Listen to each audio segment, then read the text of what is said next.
Allora, se volete fare la versione di l'anime core un po' più avanzata,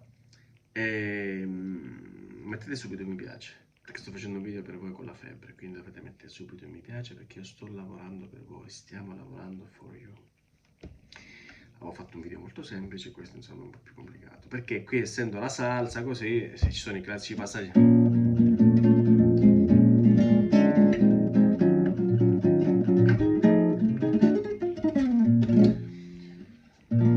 La, la major 7, quindi con la settima, poi la settima, la sesta, re minore settima nona, classico, mi con la nona aumentata, nona minore e poi la. Quindi potete fare ta ta ta ta ta, o potete fare